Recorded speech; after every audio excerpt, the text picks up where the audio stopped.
Hello, I'm Lori Richards, President of the SEC Historical Society.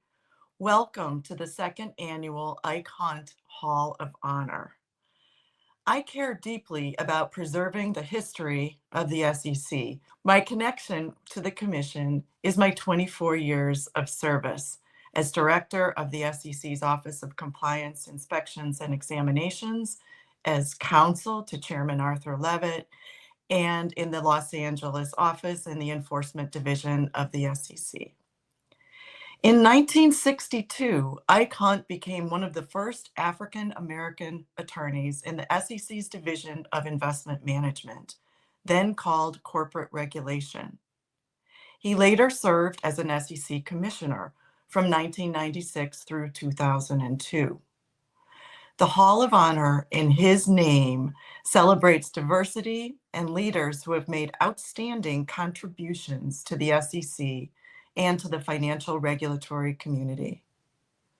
Our goal at the SEC Historical Society is to raise awareness of the meaningful contributions made by diverse leaders while solidifying the SEC Historical Society's vital role as a guardian and promoter of the history of the SEC. Congratulations to this year's honorees. I'm going to turn it over now to my fellow trustee, Keir Gumbs, who is Chief Legal Officer of Edward Jones. Keir, take it away. Lori, thank you so much for that wonderful introduction, and thank you again for the opportunity to speak with these amazing honorees. I'd like to spend a couple minutes introducing our panelists, and then we'll dive into the conversation. And I'd like to start with former Commissioner Luis Aguilar. Commissioner Aguilar was a commissioner at the U.S. SEC from 2008 to 2015. He was the eighth longest serving commissioner in SEC history and was one of only three commissioners to have been nominated by two U.S. presidents from two different political parties. That is an accomplishment. During his service, the commission underwent a significant internal restructuring by creating both new divisions and offices and substantially restructuring existing ones. In addition, the Commission entered into one of the most active rulemaking periods and promulgated or amended regulations that impacted almost all aspects of the capital markets. Commissioner Aguilar also worked to modernize the SEC's rules to reflect the innovation and changes that had long transformed the capital markets.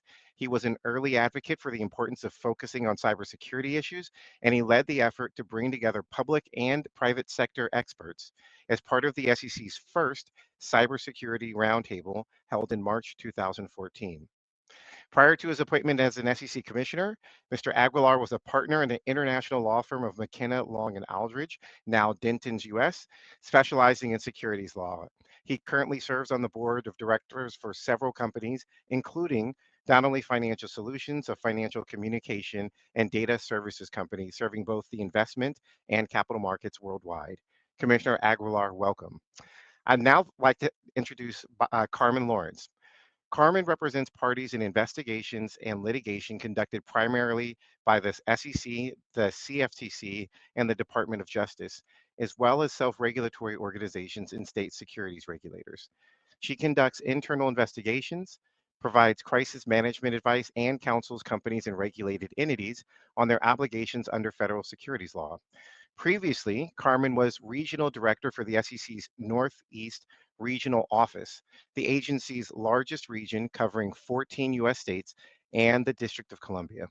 In this role, she oversaw all enforcement and regulatory operations in the region, bringing some of the SEC's most significant cases. Prior to that, she was a senior associate regional director, heading up the Northeast Regional Office's Enforcement Division after serving in senior and staff roles. Carmen is a frequent speaker and lecturer in continuing legal education programs on financial securities matters. Carmen, thank you for joining us this morning. And last but not least, I'd like to introduce Joy Thompson. Joy was the Department of Exams Associate Regional Director of the Philadelphia Regional Office, and she retired from the commission on March 31st, 2025 after, get this, 42 years of federal service. She joined the commission in 1986 as an enforcement staff attorney and has served in a number of roles of increasing responsibility in the enforcement and examinations team since then. On several occasions, Joy has also served as the acting regional director of the Philadelphia office, and on 2 occasions as acting deputy director of the Division of Examinations. During her tenure, Joy has overseen significant enforcement actions and examinations that have protected investors from fraud and improved compliance in the industry. Joy, welcome to you. All right, let's get into it. We're going to ask a number of questions this morning, but I'd actually like to start at the beginning. And so maybe Joy, starting with you first, can you tell us how you got to the SEC? What was your path to getting your first role at the Securities Exchange Commission? Thanks, Keir. Actually, my path was a little non-traditional. I did not take securities regulation in law school. However, my first job out of law school was with the General Accounting Office, which is now called the Government Accountability Office, in their Office of General Counsel. And I was in a unit within OGC that provided legal advice to various audit divisions. One of the divisions that I was responsible for also had responsibility for doing audits of the SEC. So I had some exposure to the agency from the legislative branch of GAO at that time, and was intrigued by the experience. But then I also, after leaving GAO, I had a federal clerkship in the Eastern District of Pennsylvania with a United States magistrate, and was assigned responsibility as a law clerk for a huge securities fraud action in the Eastern District. And that provided even more exposure to that realm. And it just so happened that at the time that I was starting to look for a job post-clerkship, the SEC was expanding its Philadelphia office from a branch office to a regional office, which created an opportunity for me to apply for an enforcement attorney position. So that was my path to the SEC at that point. Yeah. Awesome. Joy, thank you very much. Commissioner Aguilar, I'd like to turn to you next. How about you? What was your path getting to the SEC? Thanks, Keir. First, let me thank you for that great introduction. And let me just thank the SEC Historical Society for this honor. I'm humbled to be included with this terrific group of people and to name along with last year's groups of people from Erica Williams to Paul Roy, Alana Peters, and Richard Humes. Let me also give my own disclaimer. I have never done anything by myself. So any honor that I received here, let me shout out to my past counsels and all members of the SEC staff that helped me work through tough issues during my tenure. But my adventure at the SEC wasn't expected, if you will. I went to law school to actually be a civil rights lawyer. Shortly thereafter, I got um reached out to by one of the professors of school that was involved with international law, happens to be Professor Dean Rusk being the former Secretary of State for Presidents Kennedy and President Johnson, who got me involved in international law. In fact, arranged for me to do a clerkship at the International World Court one summer, but I came back from that not wanting to do international law, just found it to be, and the technical term is loosey-goosey, no real teeth, all relying on comity and nice behavior from various international players. And so I was looking for something to focus on. One of my corporate law professors started talking to me about the SEC. And at first I thought, I'm from the South. At first I thought it was the Southeastern Conference. I was wondering what that was all about. Maybe I'd get great tickets to games. But he quickly explained to me the work of the Securities and Exchange Commission. I found that intriguing, applied to the SEC and got in as my first legal job.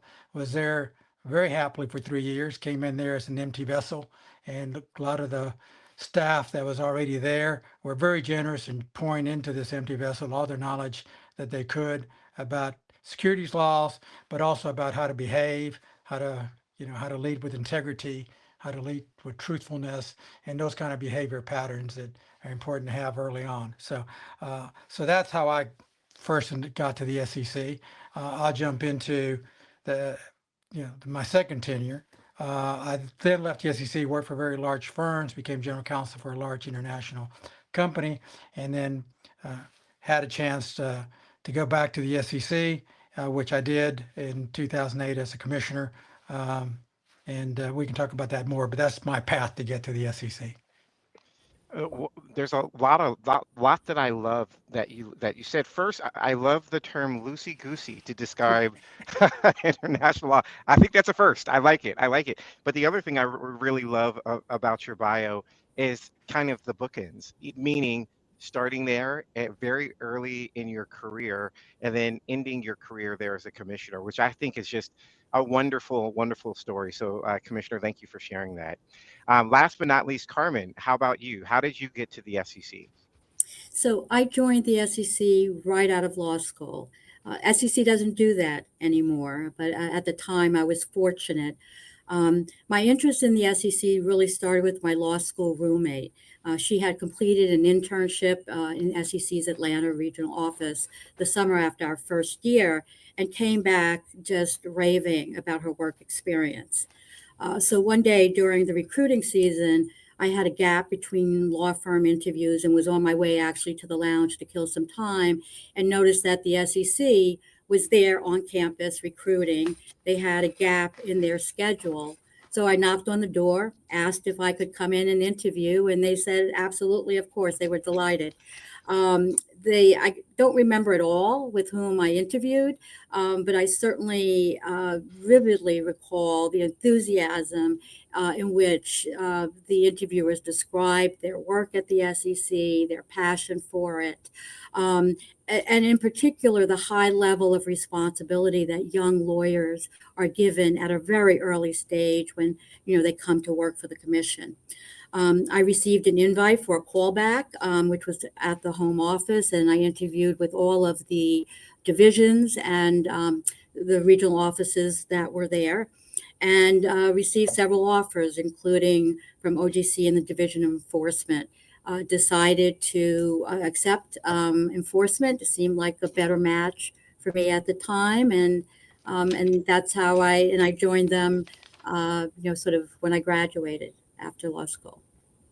I love that. And I love it in particular because it actually rhymes with my own experience with the SEC. I also interviewed with the SEC on campus. I also took advantage of a gap in their schedule and went in and interviewed. Then I got called back, and I remember, I don't know if you have this experience, but you interview and then you get a list of the divisions. And at that time, coming out of law school, I was like, I don't know Corp Fin from enforcement from IM, and it just worked out very well. So I love that. I love that story, Carmen. Thank you for sharing it.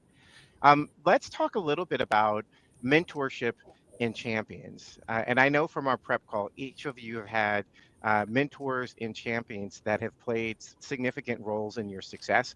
And I'd love for us to talk about them for a couple minutes. So again, Joy, maybe I'll start with you. And by the way, for this part of the conversation, could be mentors or champions at the SEC or mentors and champions outside of the SEC. Sure, thanks, Keir. Yes, I've been fortunate to have people who have taken me under their wing and mentored me during the path of my career. I did not have lawyers in my family at all. So when I was coming out of law school, I was, I didn't have that background. I didn't have that that level of support. But I can point to some people who really had a significant impact on my career decisions. One was my high school AP social studies teacher, Mrs. Singer. She was a dynamo. She was originally from Latvia and came over to the United States as a child. And she really encouraged me in her class to explore research into areas that I was interested in. I did a couple of papers, one on Thurgood Marshall and his strategy that he used in the Brown versus Board of Education litigation, one on the death penalty, and it really drew my attention to the law. And at that point, I had been thinking about medicine, but science is not my thing. So that's when I sort of made up my mind that was an area that I wanted to pursue. But she was just wonderful. And I'll never forget, her contributions. Another mentor I had before the SEC was William Hall, who was the United States magistrate I clerked for. he came from a really wonderful background of being a part of a distinguished law firm in Philadelphia of African American attorneys that later all became judges. Judge Clifford Scott Green, Judge Leon Higginbotham, and Judge Hall all were part of the Eastern District of Pennsylvania. And he really provided incredible mentorship to all of his law clerks. In fact, even after we all left his chambers, we would get together and have a birthday dinner for him every year until he became ill and eventually passed away. But we all loved him dearly, and he was not, he did not hold everybody at a remove. He actually wanted to engage in dialogue with his law clerks. And I learned a great deal from him. And I also met my husband through him, so who was another one of his law clerks who came right after me. And so I really appreciated the impact that he had on my life. And of course, during my career at the SEC, I've been fortunate enough to have people who have, sort of expanded my horizons, and Drew Bowden, for example, who invited me to be the acting deputy, and Richard Best, who unfortunately passed away this year, was an incredible mentor and champion, and I will always appreciate what they've done for me. Wonderful. Thank you, Joy.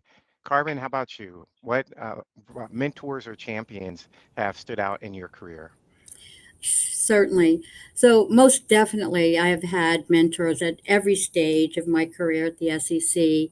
Not only were they my cheerleaders and promoted my career by actually either recommending or selecting me for promotions, but they taught me invaluable skills, lessons that have made me a better lawyer, a better regulator when I was at the SEC, and now a better defense counsel.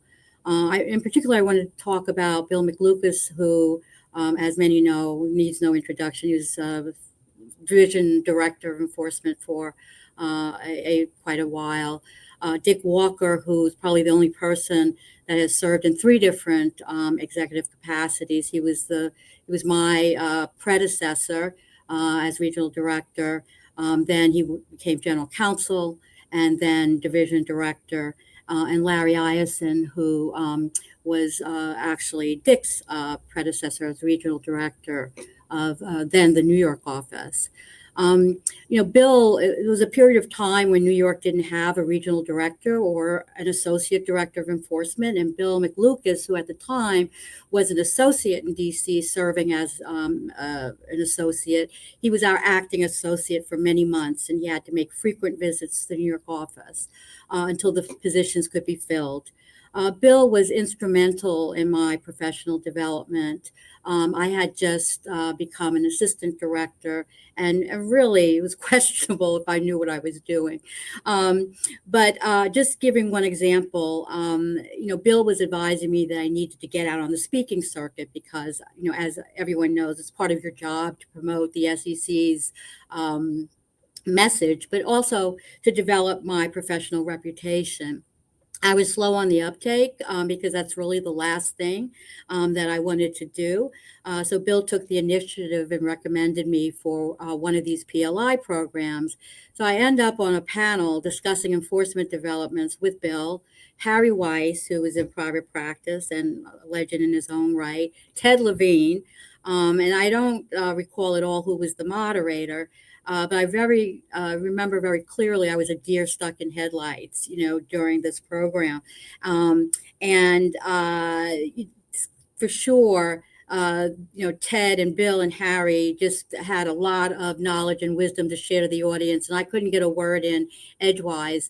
Bill saw what was happening, and he started throwing me entries into the conversation. Carmen, I know you've had some experience with this matter. What do you say about that? Or Carmen, what's your perspective on this issue? And afterwards, he gave me a critique and suggestions, but he said, look, no one's going to give you airtime. You have to take it, and you need to be confident. And I will say it was a tough initiation, but it was the last time that I had that problem. Dick Walker, just a quick word. He's such an outstanding lawyer, always well prepared and a hot bench when you meet with him. And he taught me really to be meticulous in my preparation for meetings, discussions, and to be a master of the facts and the law, no matter the issue and no matter how informal the discussion. He was not a lecturer, but subtly and supportively, he let me know his expectations, and he taught by example. And finally, just a word about Larry Ireson, because he was very unique. He felt the heavy weight of responsibility for the impact that enforcement actions had on companies and individuals. So he routinely challenged and debated the enforcement recommendations with me. I was associate director at the time. And he would apply a standard much higher than the preponderance of the evidence. He's a former criminal prosecutor. One day when he rejected a legally sound enforcement recommendation, I was expressing my dissatisfaction and frustration, frankly. And in response, Larry gave me advice and a perspective that I've never forgotten and I think is pretty powerful. He said, "You represent the government with all its power, and you need to use that power to do justice. And that means achieving a just and fair result. Just because you can legally bring an action does not necessarily mean that you should bring that action. Ask yourself, what is the public interest being served? And are there better ways to achieve it than bringing this action?" And from that day forward, as a regulator, I asked myself that question on every single recommendation and tried to do the right thing. And even now, I look at potential, resolutions with the government on behalf of my clients with that frame of mind. So, I thank the three of them and others, frankly, for making me the lawyer that I am today. Carmen, that's great. I almost want you to restate that quote. Just because you can't bring the action doesn't mean that you should. And what is the public benefit that comes out of it? Which is that's great. I'm sure you have quoted that back at some point to the staff on the other side of a case. At least Oh, once. they don't listen, Keir. They don't listen. Not like we used to listen, right? Exactly. Of course, Exactly. it was always much better when we were there. That's right. That's right. Commissioner Aguilar, how about you? Tell us about some of the mentors that you've had in your life and career. Thanks, Keir. Yeah, I don't want to leave necessarily anybody out, and because I came to this country when I was 6 and my brother was 9 by ourselves, landed at Miami International Airport because for those who don't know, I was Cuban. Fidel Castro took over. Revolution occurred. There were rumors that children were being taken to indoctrination camps, so many parents send their kids off to various places, and thinking it would be short-lived, some 67 plus years ago. So we arrived, and many people very generously took care of me and my brother. Were together for the most part. And I'm sure I owe them a great debt of gratitude, but I was too young and it happened so fast that I don't have clear recollection of all their names. So I think in absentia. I do, however, have really fond memories of my legal guardians in high school, Mr. and Mrs. Cameron, who have both passed, and I cannot for the life of me use their first names. They were very generous. They had a son more or less my age and treated me the same as they did their son. I'd say a middle-class family. I was probably a stretch for them to have in the house. They were very good. I kid with some truth behind it that because my accent was so thick at the time, they didn't understand half of what I was saying, and vice versa. But Mrs. Cameron in particular took efforts to help me with my English, my enunciation, get rid of some of my accent, and better understand to speak and to read English in a way that just had positive effects the rest of my life. If you can't read and you can't speak, you're not going to do well in college, you're not do well in law school, you're not going to do well in your career. So I've always been very thankful to her. I then, move on to law school or in college where I had champions as well. But I guess when you talk about the SEC, I'll say my first job was at the Atlanta regional office. And I say this with love and affection, but the regional office at that time had a certain chaotic nature to them, which is very useful to me. And the region administrator, Jules Green, and his two assistant region administrators, George Callahan and Larry Grant, were also the same mode in that they didn't believe in silos necessarily. And so while I was there 3 years, I had a chance to do small issue reviews of what there was at a point in time a registration statement cleared by the regional office called S18 for those history buffs, Regulation A, of course. Um, and I also got the chance because all the my colleagues would come in with TANs, and I was wondering where they were coming from, and they were part of the exam group, and they had just come back from some beautiful location where I'm sure they work very hard at examining investment advisors, broker dealers, and the like. So I asked if I could do some of that for my learning, and I did. So I was um, quite frankly seconded to both of those offices. And along the way, I also got to do one enforcement case, which was fantastic. Among other things, it taught me I didn't have the passion to be a litigator. So it allowed, unlike Carmen and Joy, who are wonderful at it, I decided I better focus on the other side of the securities laws. But the ability to examine investment companies, investment advisors, broker dealers, and registration statements, I think it gave me a great foundation to be uh, a strong securities lawyer. Now, fast forward to other groups of people that took me under their wing. When I did become a commissioner, there is no uh, guidebook for this. And in fact, I was told by Commissioner Uyeda a couple weeks ago that a set of comments I put on the web about it, Aguilar's hopefully helpful hints to new commissioners is something that he values and has all of his staff read. That may be the closest thing we have to guidebooks. I showed up without a guidebook though. And as you mentioned, 6 weeks after I got there, Lehman Brothers defaulted and the world as we know it changed. I was always grateful that former SEC Commissioner Harvey Goldschmidt, who was also general counsel at the SEC for a while, I think was at Columbia Law School at the time, just called me out of the blue. Never, we hadn't met. Just called me, said, I know you're new as a commissioner. I know you've been out of the SEC itself for about 10 years, and I just want to offer myself as someone who can pick up the phone should you have questions I can help you with, obviously not as to cases specific or matter specific, but generically. And that actually was a wonderful resource to have. And to have him call out of the blue is something I've now done once or twice myself. They may not take you up on it, but should they have something that requires maybe a sage, experienced hand, maybe I can help. After that, after Lehman fell, I actually, in the spirit of Harvey calling me out of the blue, I called Pollock out of the blue. Pollock, for those who don't know, was a commissioner at the SEC as well. And generally, if you Google father of the Division of Enforcement at the SEC, you will find his name because that's how he's referred to. Him and his compadre, Stanley Sporkin. So, yeah, reached out to Herb. He had been at one time or another director of division enforcement, director of trading and markets, and you name it, he'd done it.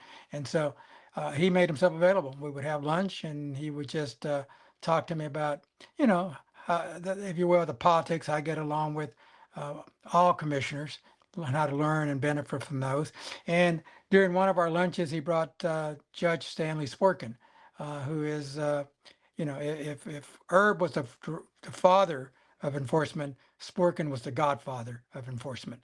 He, you know, his face is in the pictorial dictionary next to SEC's enforcement, and he was wonderful. He and Herb in the early days gave me enough of a footing that allowed me to better deal with all the turmoil that the Lehman failure and the Great Depression, Great Recession that followed, and short sales attacks on banks and the like, all that occurred.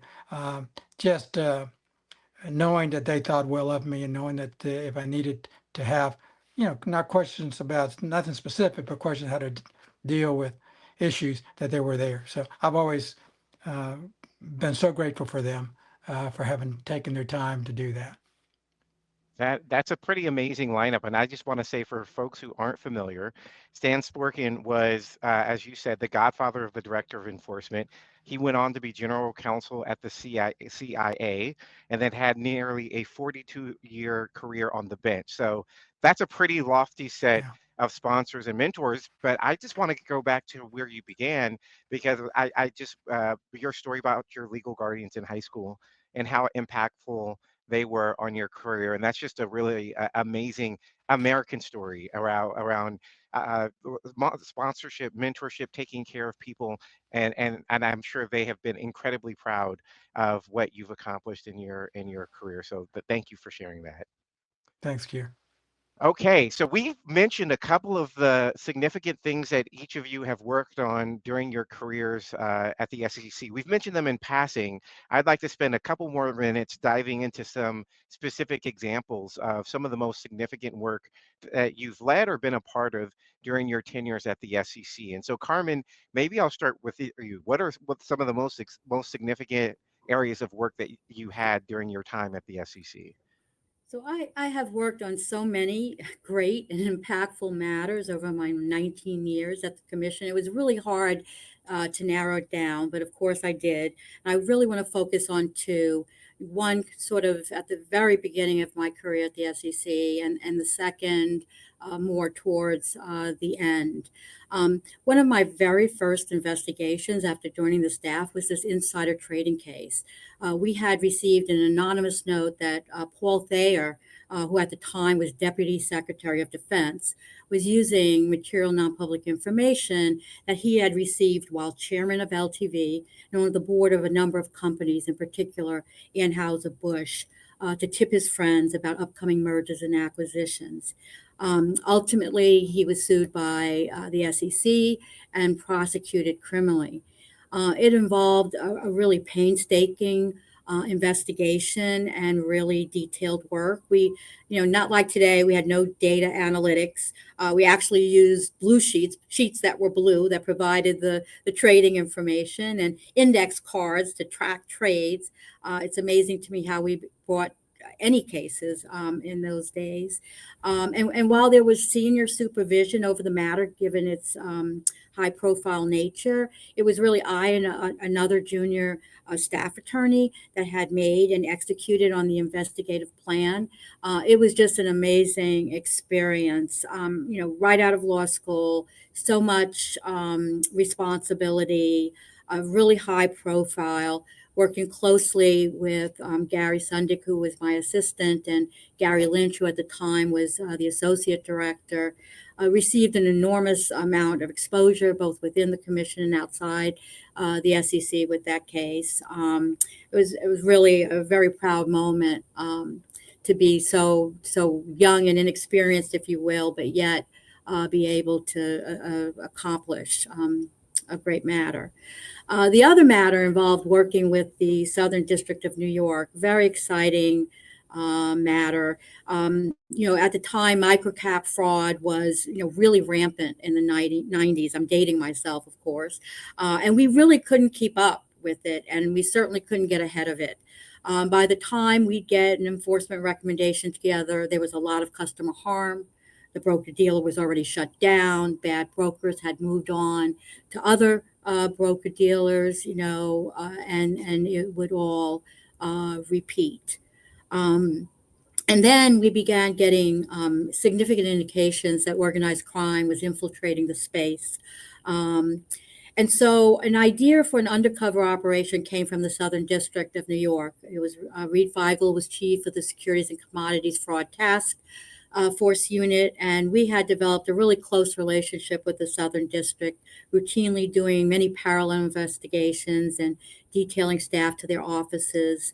So there was a lot of trust on both sides. So the idea of a sting kind of appealed to me, and it was supported by Dick and Bill McLucas. We decided to create a fictitious broker-dealer that was run by the FBI and would let it be known that it was open to manipulating stock and taking bribes to pump worthless stock. Obviously, the biggest issue was getting the commission under Arthur Levitt's chairmanship to sign off. A lot of attention on where were the protections to ensure no false trades, no innocent victims, etc. And we in the office and myself served as subject matter experts and partners in the investigation, the eyes of the commission when thorny situations arose.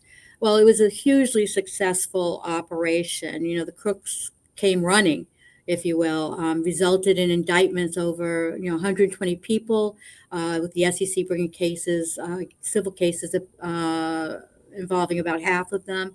There were 11 were mob members from 5 different families.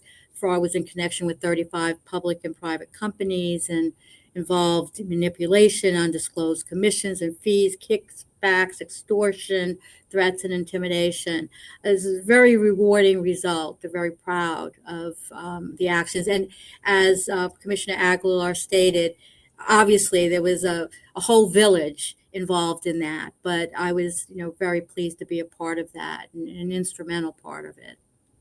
Carmen, that's amazing. Okay, so in the prep, you didn't share all of that detail, and I gotta say, it's like listening to a Hollywood story. I don't know if you can sell that script, but it would make a really, really great movie. That is very cool. That's a very, very great accomplishment. Thank you for sharing both of those. Joy, how about you? What is one or a few of the most significant things that you worked on at the commission? Okay, well, since I've sort of split my career between enforcement and exams, I'll just give you an example from each phase of my career. When I was an enforcement attorney, we had gotten a tip about an insider trading matter, and I started looking at it. It had to do with trading in the stock of a pharmaceutical company named ICN Pharmaceuticals. And I looked at it. It turned out that the person who they had identified in the tip really did not trade on inside information. But as I dug further into it and talked to, there was a lot of shorting going on in the market, and talked to some of the folks involved in that trading, it became clear that the company was misrepresenting the results of studies that were ongoing, clinical studies of their drug, ribavirin, which they were claiming had a significant effect on preventing people from progressing to AIDS. And this was in the 80s, when there really was no cure. AZT hadn't been approved, and they were conducting these clinical studies. So over time, I took testimony from a variety of, renowned virologists, and heard Anthony Fauci's name mentioned many times in testimony, and was able to establish that the company was aware of uncoded results in the study that indicated that the placebo group was actually doing far better than the drug treatment group. Yet they were in roadshows with broker-dealers and others, and public statements to investors, making it seem like the studies were progressing well, and that this drug was going to be a miracle drug. So in the end, we wound up suing ICN Pharmaceuticals. They settled, but I felt personally that it was very important. And in the meantime, AZT got approved for AIDS. But personally, I thought it was particularly egregious that they would use a fatal disease at the time to make money off of their holdings. So it was a fascinating investigation, and it came out with a good result. But I think the result went far beyond just the securities laws. So in my career overseeing the exam program, first of all, I marvel at the exam staff and their ability to go into a situation not necessarily knowing everything there is to know about a firm's operations, and being able to ferret out fraud or other practices. We have, and really it's more of a group of cases over the years where we've done exams of investment advisors that have been engaged in pretty major frauds. Brenda Smith, who was an investment advisor and also oversaw a broker-dealer, engaged in a $250 million fraud that we uncovered as a result of our exam. And she is, to this day, I believe, still in prison in the state of New Jersey. There was another instance of Donald Anthony Walker Young, who he targeted a lot of very wealthy individuals in Chester County, which is one of the collar counties of Philadelphia, sort of like horse country, very wealthy individuals, and ripped them off. And a number of those people lost their life savings. And, we had lawyers who were retiring and now were no longer able to retire. There was a companion criminal case in the Eastern District, and he may have just gotten out of jail, but I believe he had a pretty severe sentence, maybe 17 years criminal sentence.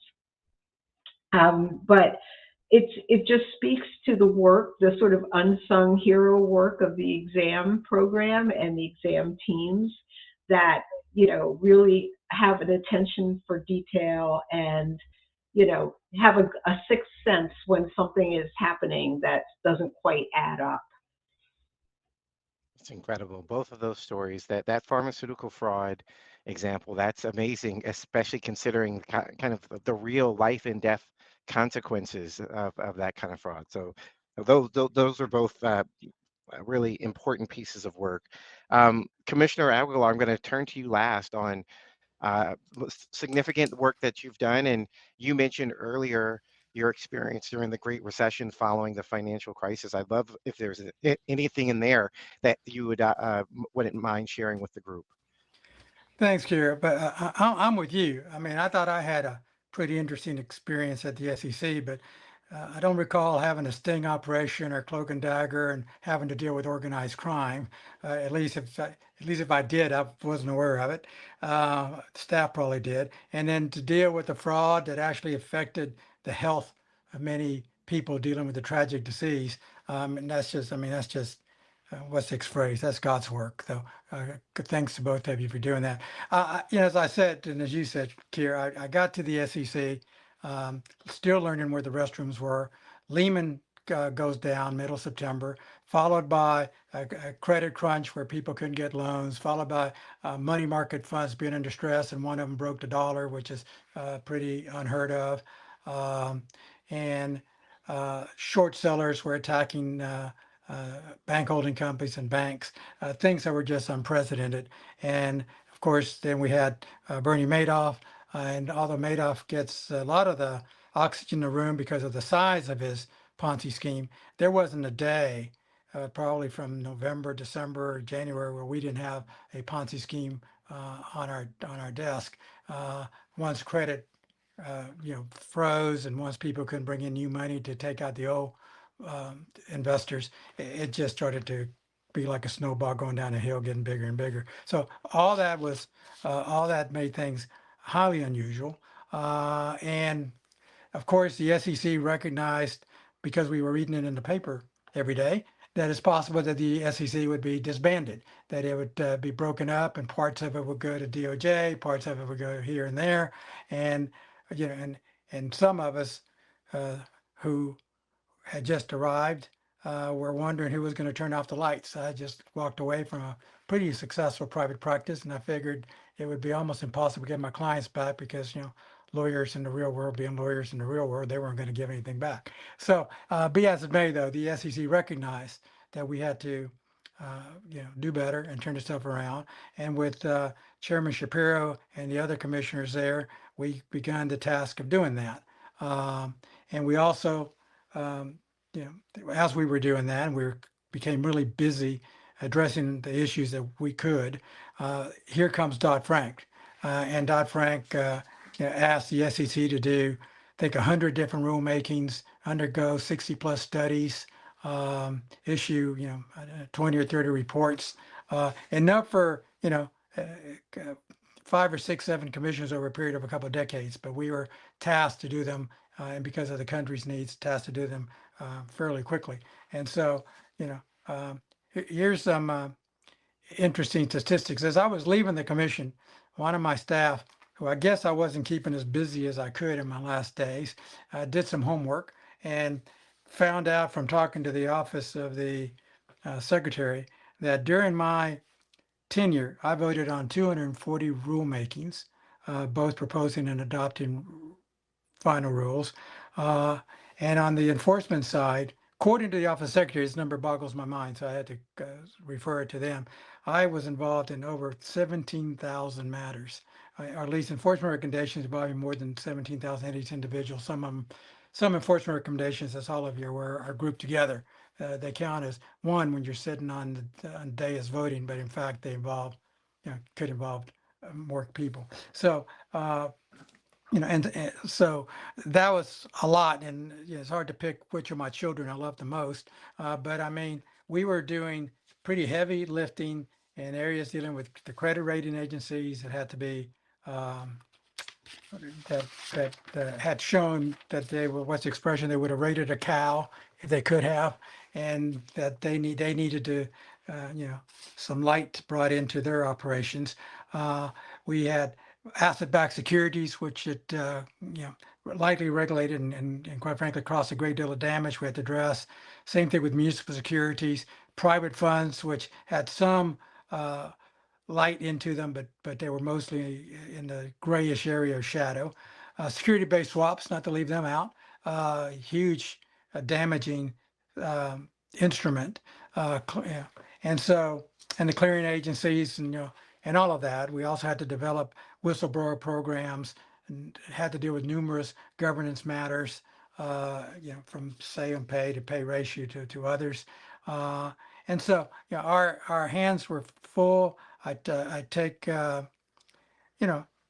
take some pride with humility in having been involved in dealing with so many rules. And because I had the opportunity of staying at the commission longer than many of my other colleagues, I had a chance to see the rules just get proposed, maybe reproposed if we got really good comments that showed we weren't right where we should be, and then through adoption. Although clearly a lot of the rules that Dodd-Frank mandated weren't adopted by the time I left, and of course we had the Jobs Act that came through at the same time. So all of those is by way of Keir telling you, it's hard for me to pick one particular thing as sort of being the thing that I really want to, stand on as being the most impactful matter that I dealt with. So I guess to the extent I look for something that ties them all together, I guess a lot of my effort at the time was just focus on trying to bring some kind of credibility and comfort back to investors in the market, that the SEC has not lost its way, and the SEC is here, we're strong. In fact, Dodd-Frank gave us a lot more powers and authorities. We're going to protect to the best of our ability the capital markets and the money that you're putting into the capital markets. And I'm going to try to return rational behavior, integrity to the markets. I mean, as all of you being diehard SEC know, our mission is to protect investors, maintain fair, orderly, and efficient markets, and facilitate capital formation. And I take all of that with a great degree of seriousness. But to me, investors are just first in line. They're the only ones that are putting money into the system, whether it's indirectly as retail or through an institution where they give their money to a mutual fund, what have you. Everybody else, while they're providing great services, efficient services, or trying to, everybody else is taking. It's only the investors that are putting in. So while all aspects of the commission are important to me, I think if you take investors out of the systems, you don't have a market to worry about in terms of it being fair and orderly. You just simply don't. There's no money going through it. And if you take them out, there's no capital formation. So it seems to me that the SEC has and should maintain a focus on having investors be comfortable that they're going to be treated well. They're going to be given the information that they need to make the decisions that they want to make, and in an honest way. And when that doesn't go the way it ought to go, that the SEC will step in and try their mightiest to return the monies to them and to protect the system, because our capital markets is what helps our companies grow, helps our economy grows, helps people get hired, puts children through college and high school, and takes care of the elderly when they're when they retire. So anyway, that's my soapbox. I'll get off it now. But I like the soapbox. I think you probably have the three of us wanting to squeeze in and jump on that soapbox with you. I just want to come back to one of the things you said. Of course, it's difficult to choose one child you love the most when you've got 17,000 votes on enforcement matters. That is incredible. On top of 240 rulemakings, just remembering what they were by itself is pretty important. And the last thing, just on the overall impact of the commission on the market following the financial crisis, for those of us who can go back and think about where things were at that time, it was a frightening time. And you said it, people couldn't get credit. There are questions around just the level of trust in the system was just not there. And all of the rulemakings that followed the legislation from Dodd-Frank and otherwise, really, really critical, right, to restoring that trust. And so I think you could just say that I was there and I was part of restoring investor trust following the financial crisis, and that certainly would be enough.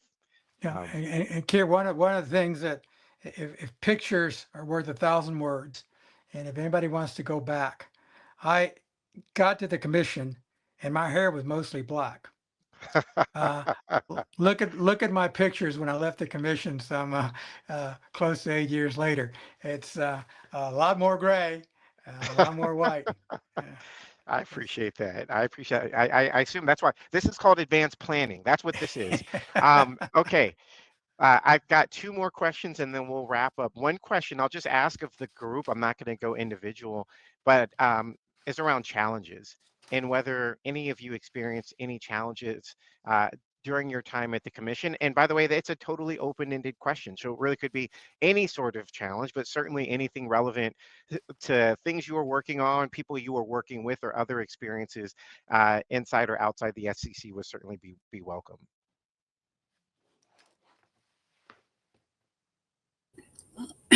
I'll start us off.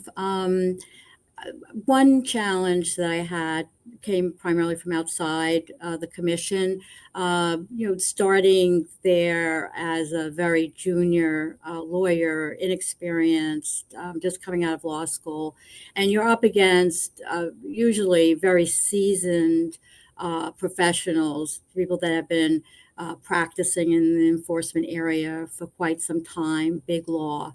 And they see a young inexperienced lawyer and they just can't help themselves to want to try to take advantage of them. And it was really a challenge. I would experience some really extreme, try to intimidate, but usually just really some sketchy tactics and practices, trying to negotiate carve-outs of documents that are clearly relevant to the investigation that think I wouldn't notice, right?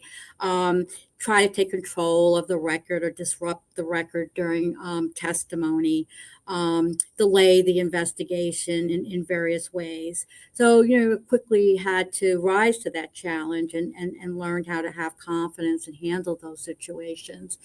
And the other challenge I'd like to mention was within the commission that, my initial reaction was I really had no serious challenges within the commission. But, towards the end of my service, it really was very difficult managing a program because you had young lawyers coming and wanting to make and keep their 3-year commitments, but they couldn't afford to because the pay disparity was so huge.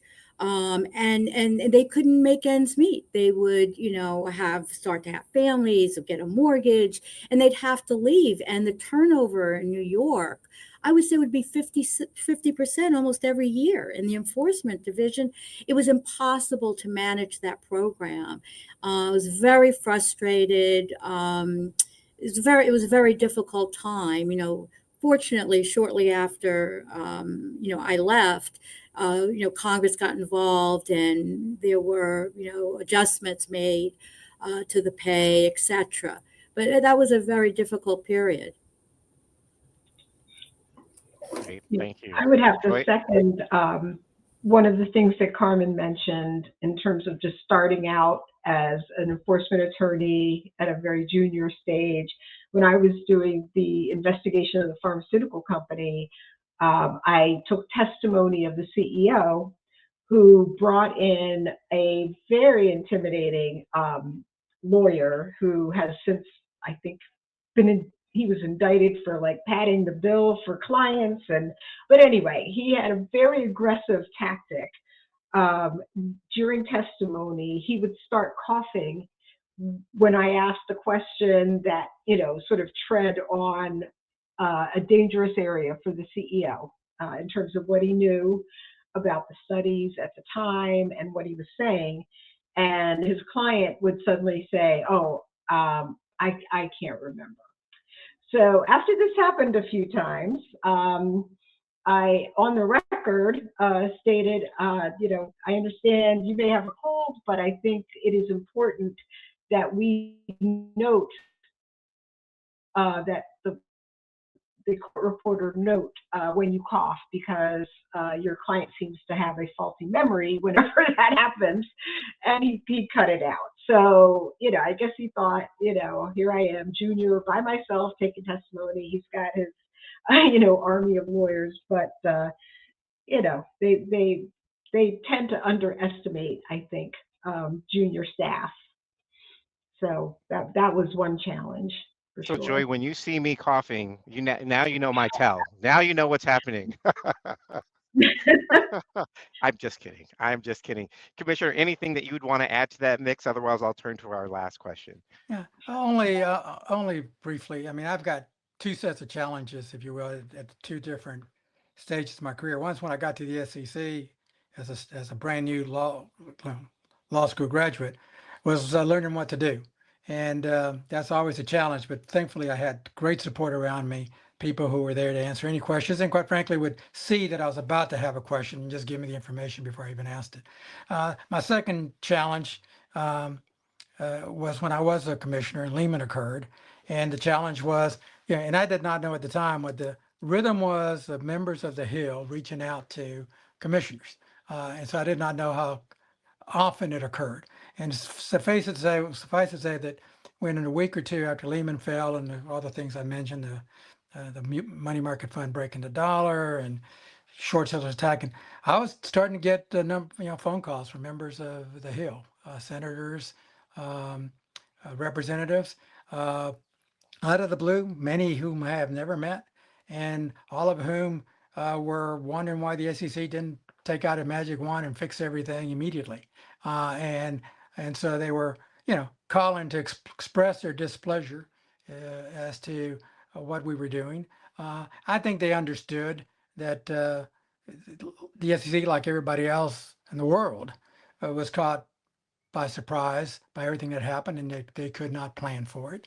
But in the moment, everybody's got to blame somebody.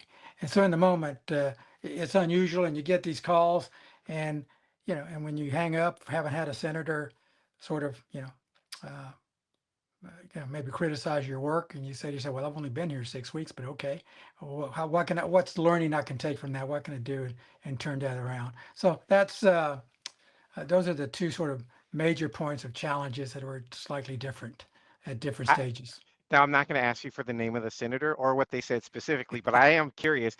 Did they call you because you specifically, or because you were the number that they found in the directory I, among the I, commissioners? Keir, I presume the latter. I mean, generally, the love and the hate goes to the chair. Generally, that's who you try to call. So I can only assume that they had to, for whatever reason, they had to call someone and vent, and they couldn't get the chair, and maybe they started alphabetical, and that was me. So I don't know. And I assume the others were getting similar calls, and I presume the chair got the giant the giant love that came from the Hill with respect to that. Uh, love in quotes. That's great. That's great. One of the unintended benefits of being a commissioner, I'm sure. Okay, I'm going to turn to our last question for our time together, and we'll do this one as a little bit of a round robin, and maybe Commissioner Aguilar start with you, and then we'll finish with Joy.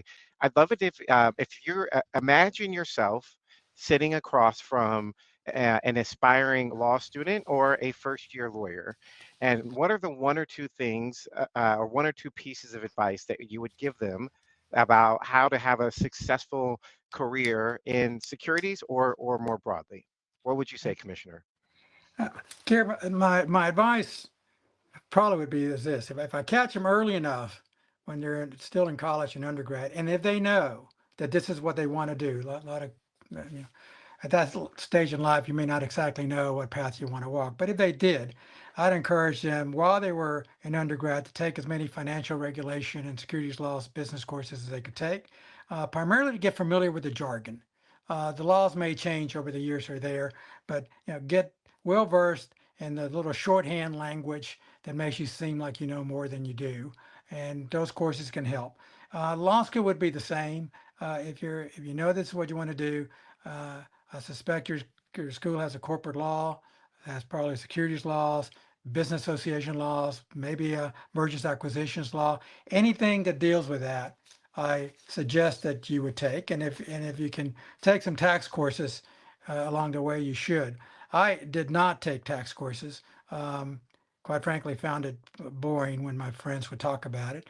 And so, but when I got into the real world and was working at the SEC and would get started learning about M&A work, I decided that was a major gaffe, and I should have.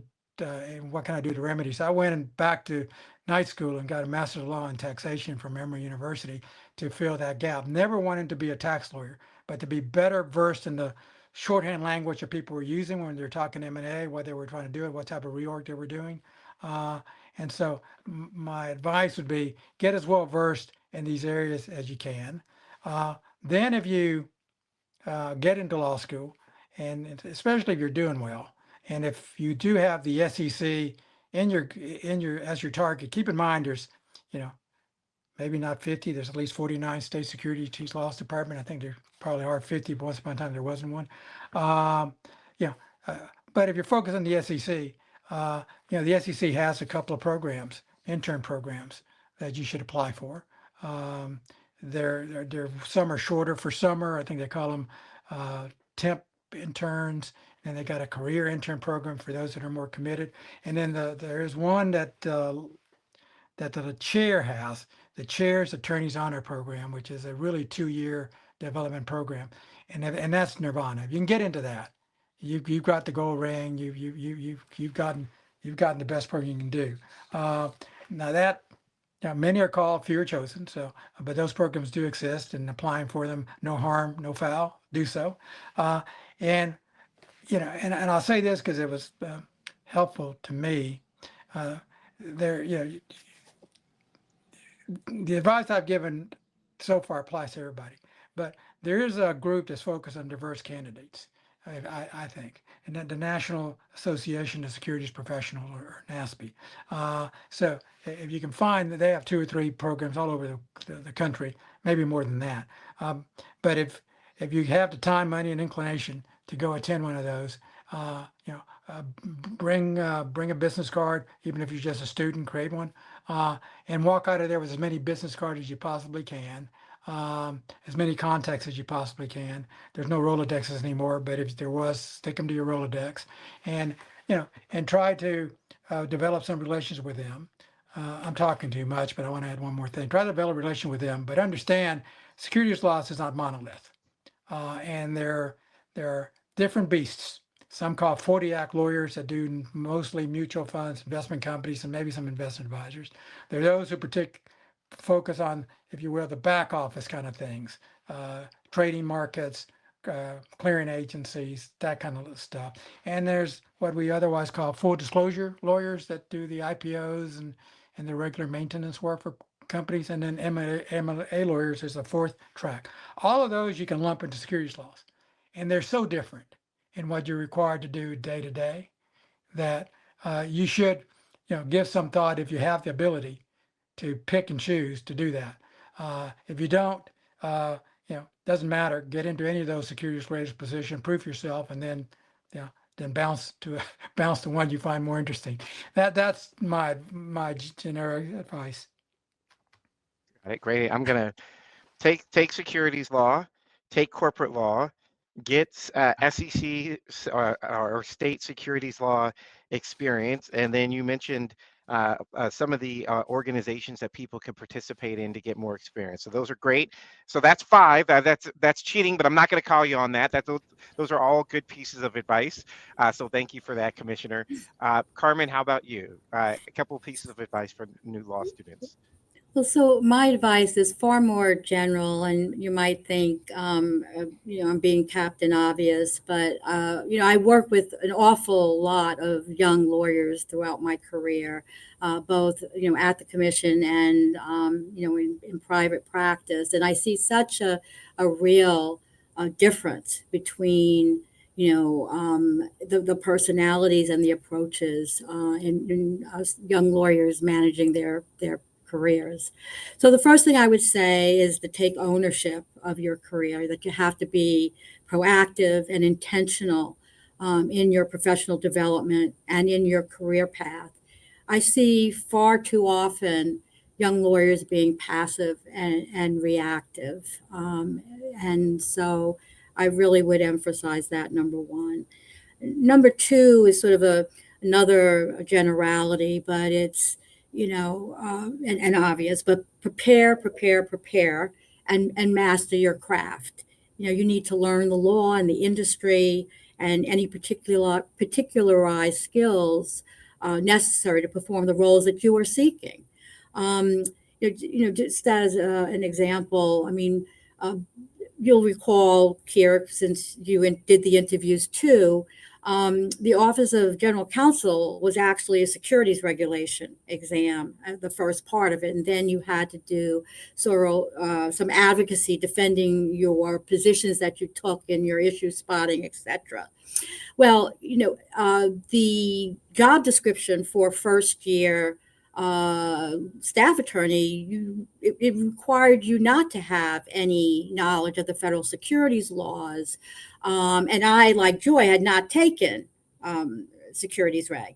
But before I went for that interview, I didn't know I was going to get an exam. I read the nutshell, on federal regulation of securities. How can you go in interviewing with a bunch of divisions and regional offices and not have some understanding of the agency's history and the laws that it is enforcing and regulating? And so it was the only way I was able to pass that exam and actually get an offer. Now, I didn't go there. But it was an opportunity that I created for myself by making sure I was prepared. So prepare, and then master your craft. Don't be half stepping.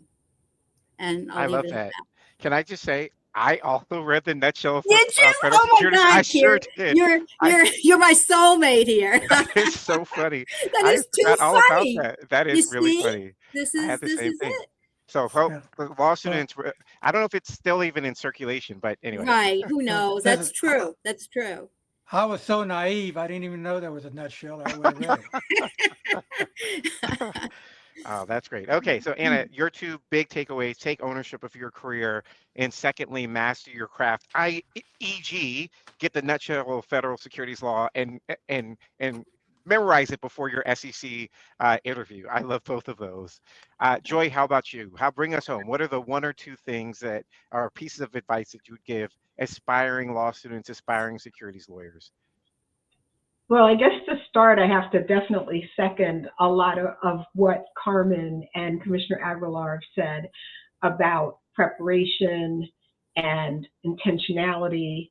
So many times in interviews, you have people who come in and they don't really understand what the SEC does.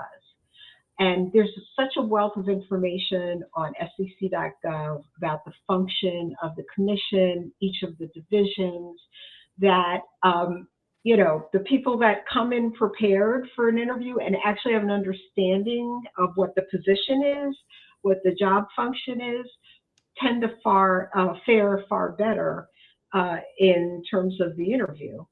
But also the honors program, the intern program. I can't tell you how many people we've hired that not directly from those programs, but got exposure to the SEC early in their careers and maybe went out into the industry, but came back to apply for positions, and we've hired them. They've been incredibly successful. One of the other things that we made a particular emphasis in, at least in the Philly office, and I'm sure it's echoed across the country, is outreach to law schools, to undergrad, to high schools, just exposing students to what the SEC does, so that even if they hadn't been thinking about it, that they would consider that as a career option down the road. As Carmen mentioned, we don't hire a lot of people right out of law school, but we're hoping to plant the seed of an interest either in the SEC or the financial industry by doing that kind of outreach. So I guess that would be my advice. I like both of those. On going to the last one, it's actually, as you were saying that, it struck me. So many people I know who are even at the commission to this day came through the honors program. So gonna second that. It's really any connection you can get to the agency early in your career is going to be helpful later in your career. Full stop. Right. Okay, I'm going to cheat here, take a little bit of discretion, and add my own three tips to law students. You guys have said a couple of them. The first one is show up and do your best, and that's a concept that I think that I've heard from each of you in different ways. The second one I want to second is learn your craft, and I'm going to take those two together and say I view my and this is not just the SEC advice, but this is just life advice. I view every interaction I have, especially with new people, and whether they're senior people, peers, junior people, it's an interview. Every interaction is an interview. Do your best, be prepared. Those are the things people will remember. This person looks like they may have read the securities law in a nutshell before that, right? It helps. Those things really matter. But my third piece of advice is a lot more soft, but also probably for me has been the most impactful on my career, which is be good to everyone. Treat everyone well. I've heard it said so many times over the course of my career. I can't tell you how many times it could be, the person that's cleaning up the trash. It could be somebody's EA, or it could be another lawyer, MBA, or someone in another function who does something that has helped my career. I'll give you one specific example. At Uber, when I was at Uber, we did an all hands basically every week, and I was speaking. It was following our IPO. And so I'm getting on stage. I'm getting ready to walk up to stage. And one of the IT guys taps me on the shoulder. He's like, hey man, your jacket's backwards. Like, right? Like, I don't know how that happened, but I was not prepared to go on stage. But that this person, because we've had an ongoing relationship, I always said, hi, how you doing? Check in, what's happening, that sort of thing. He felt comfortable helping me not embarrass myself in front of 22,000 other Uber employees. And so I use that as an example. There are millions of those, but be good to everyone. Treat everyone with respect. They are all your peers and colleagues, and you never know how that person who you just treated respectfully because you're a good human being could help you at some point in your career or life. And so that'd be my only third one to add to all of the great nuggets that each of you has shared. So with that, I just want to say again, thank you all for your time, for your wisdom this morning. It's been incredibly pleasurable, first of all, just to hear from each of you. I want to go back to where we started. Congratulations to each of you for your incredible careers, your incredible contributions to federal securities law. And I want to thank someone who's not on the panel today, but was nonetheless really critical in bringing us here together. And that's Ron Long, who provided a seed to grant the Icon Hall of Honor. So again, Ron, I hope you're watching us in cyberspace, but I want to thank you again for launching the Icon Hall of Honor. And with that, I want to turn it back to Lori Richards, our president, to wrap us up. Thank you, Keir, and thank you to our distinguished award winners today. That panel was phenomenal. I can't tell you how much I enjoyed listening to all of you. And I know that our viewers today appreciate hearing all of your stories. They were so inspiring. and learning about your commitment to investor protection, which really came through in your panel today, as did your impact. Each of you had a significant impact while you were at the SEC. And I'll say personally, it was my honor to have worked with each one of you while you were at the SEC. Thank you so much. As a nonprofit charitable organization, the SEC Historical Society invites our audience to learn more about our work. We operate independently, we're nonpartisan, and we're separate from the SEC. We provide access to historical materials, including galleries, oral histories, and some truly remarkable historical photos. They're all available at no cost in our virtual library. I invite you to take a look at our library, scroll through it, learn more about the SEC's history and all of the amazing people, the employees who contributed and continue to contribute to the SEC's mission. We invite you to consider supporting us. The upcoming slides provide our web address and our QR code to get you where you want to be quickly. And finally, I want to mention that we're hosting a reception to raise awareness about the Ike Hunt Hall of Honor on June 26, 2025, from 5 to 7 p.m. at Teddy and the Bully Bar in Washington, D.C. For more details on that, please visit our website. We hope to see people there. On behalf of the SEC Historical Society, thank you so much for joining us today.